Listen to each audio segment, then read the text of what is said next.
Hey, welcome. In this video, I will be demonstrating the decandling of multi-flush pines, which are Japanese black pine and Japanese red pine. There are a few species that may be multi-flush here in North America, but at the moment, nothing is really certain. The process here is once candles have elongated sufficiently, you cut with your scissors the candles, all of them, leaving a section of about an eighth of an inch or a few millimeters of the green stem from where new buds and new growth will dependably arise afterwards. This is done to balance energy across the tree and to encourage a further ramification because from each candle you'll have more than one new bud emerging and developing in the same season.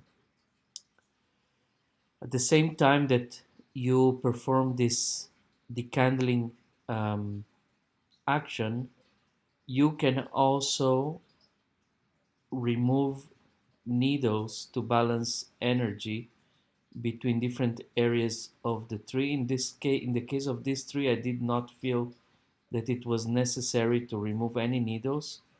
But later, when the tree will be styled, I will be selecting growth that I will keep and cleaning old needles as well. As you perform this action, you remove all candles, the strong ones, the medium ones, the weak ones, even the ones that are barely emerged, where you will nip the tip, and this will cause, with the balancing of energy, that the second flush will be of equal strength everywhere. If there are areas that you want to further develop, you do not touch those candles. For example, the ones at the very top, I don't want to touch because I want further development of that branch, which is the continuation of the trunk line. Development means elongation of branches, thickening of branches, healing of wounds, and in the case of um,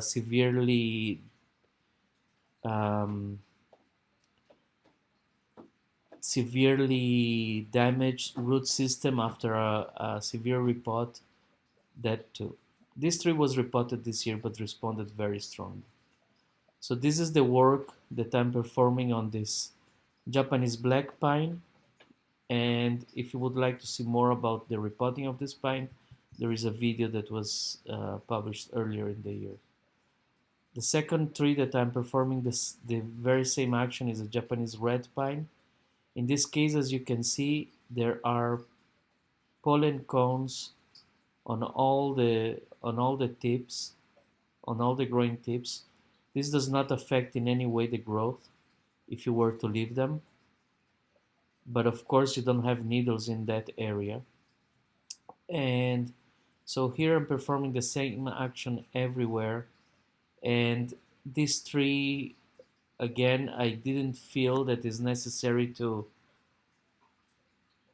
remove needles to balance energy.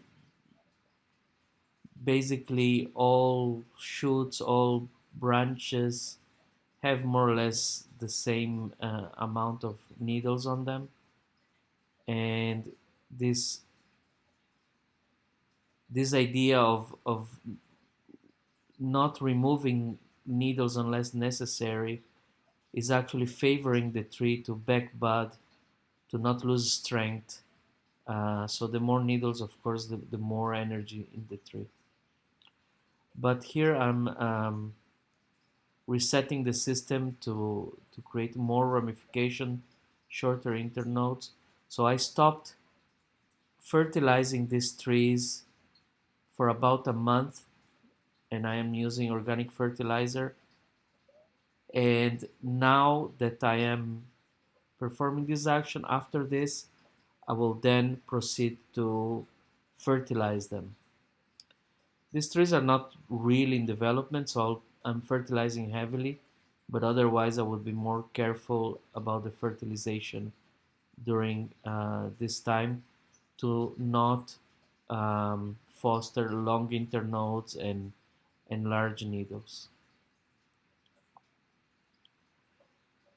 The the trees then are not touched. The second flush will is not touched, and in the fall you can um, go on and do shoot selection and so on.